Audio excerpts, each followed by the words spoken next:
Hey, Doug Upstone here for Doc Sports, and I am back to talk about golf.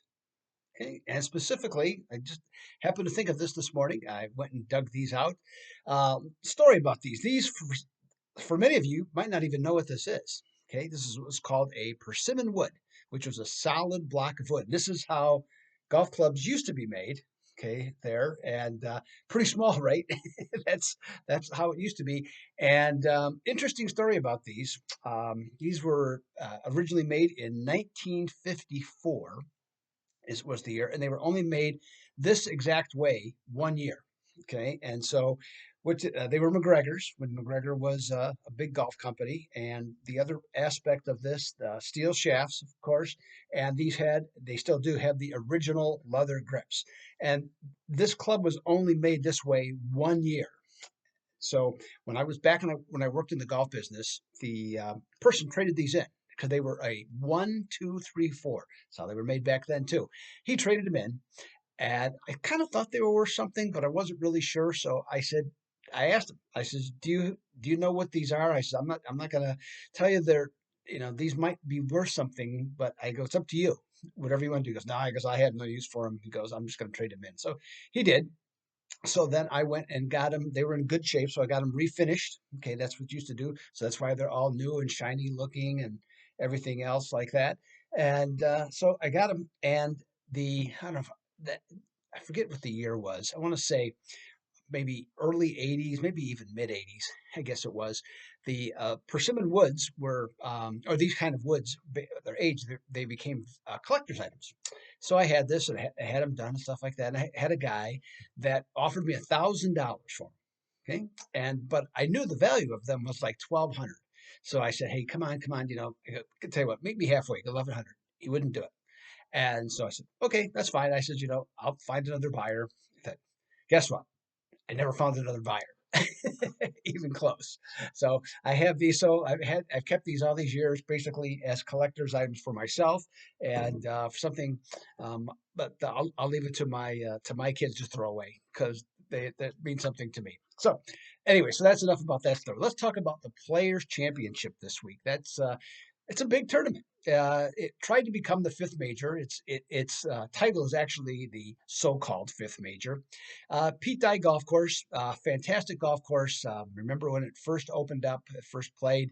Great story. I think it's on ESPN 3030, but I could be wrong on that about the beginnings of the golf course, and what it basically was. It's in Northern California, and it was swampland.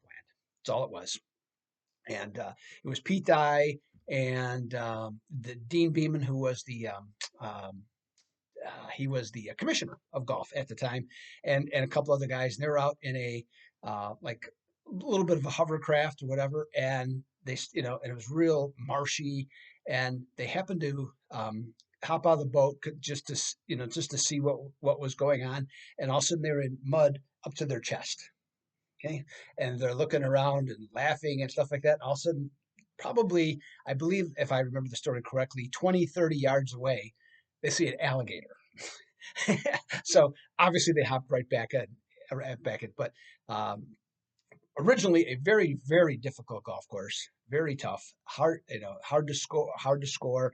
Lots of different sight lines on it. It's been softened over the years to accommodate the complaining PGA professionals, but still a great, great tournament. It draws as good as field as you'll find in the world. I believe it's 48 of the top 50 players are there this week, and DeChambeau isn't there only because he's injured, and I forget who the other. I think Harris English might be the other player that's not playing. So, and it's the course is known for, or has become known for, is that it's if you have more length, you can hit through some of the par fours, some of the dog legs, some of the potential trouble areas, but that's not always who wins. It's not just guys that are big bombers like on a lot of different golf courses. It's a variety of players that end up winning. Webb Simpson, certainly not among the longest hitters on the PGA Tour. He won 3 years ago. Good example. If you go through the history of it. And the another thing, now Justin Thomas is your defending champion. Defending champion has never won. It's the longest running tournament that's held that has not had a defending champion or that had not had defending champion that has at least not repeated. So that's of note. Uh, long par fours, not super long. The course itself isn't super long, a little over 7,200 yards, but a very tricky, unique, and of course you're all unique golf course, and you're all familiar with 17, the Island Green, the original Island Green, and it's just a really good golf course. You're not going to see super low scores like last week at Bay Hill. There was 5 under was the winning score with Scotty Shuffler. You're not going to see that since I think 2012 or 2014 the average winning score has been 12 or 13 under. So it's a good tough golf course, but it's also in this case it's a fair golf course. Now it's going to play a little bit different. It's expected to rain at some points Wednesday, Thursday, and Friday. Excuse me, Thursday, Friday, and Saturday, and especially Saturday. So that'll be different. And then the wind's going to come up.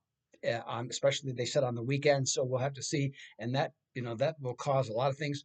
In the last 7 years, it is the course that has the second most bogeys or worse scores by average. Only PGA National, where they played the Honda Classic 2 weeks ago, has had more in that same time frame. So there's water on 17 of the 18 holes. If the wind blows, things get tough. The greens are super fast. Typically, probably won't be as fast this weekend. So brings in a lot of different elements and different things into play.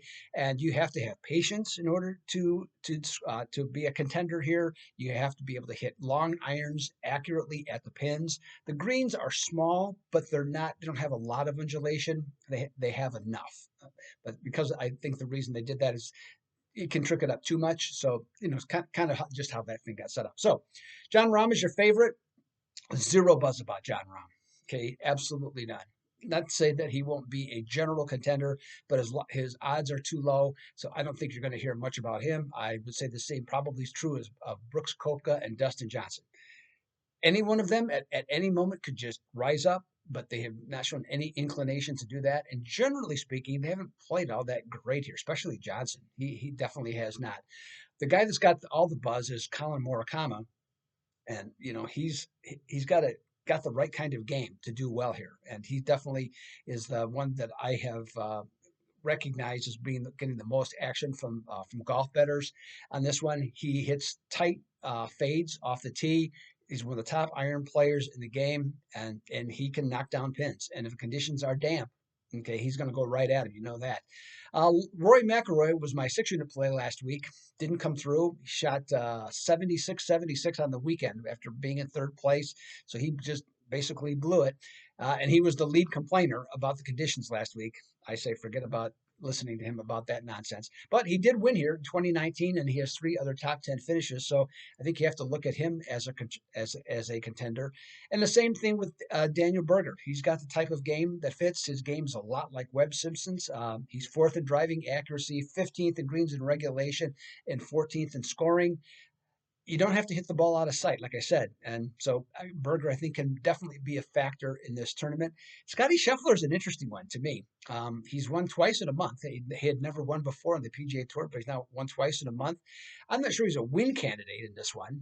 Okay, but I think some different wagers, like possibly a top 10 and probably almost assuredly a top 20, along with some head-to-heads. I think I'd definitely be somebody that I would be looking at from that standpoint.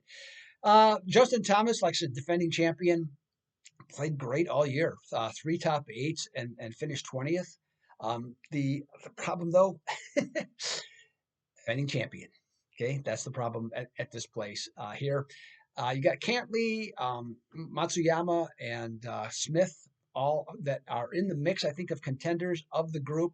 I'm going to say Matsuyama has the best opportunity. I know some people don't like him, but I think he has the best opportunity because in the top 10 in scoring in both par 4s and par 5s.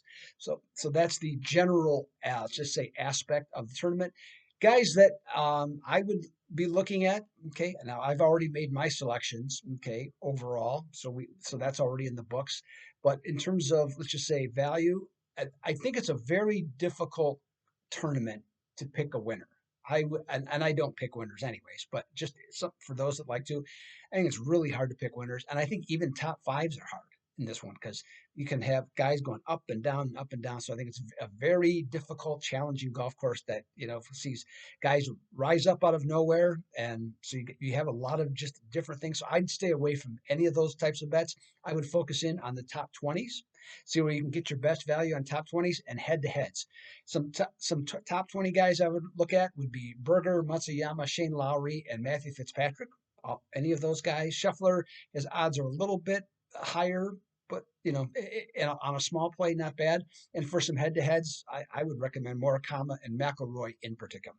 So there you have it. There's your preview and picks for this week's Players Championship coming up on, I think it's NBC. Actually, I'm not 100% sure. It's got to be NBC because CBS has all the basketball. So it's going to be on there. So it should be a great weekend, okay, of golf coming up this weekend, and it's a fascinating golf course. One, if you're a golf fan, certainly that you want to watch and should be on your list if it already isn't. So this is Doug Upstone for Doc Sports. Be back next week with more golf action and also with more picks tomorrow, free picks tomorrow. So until then, I'm out.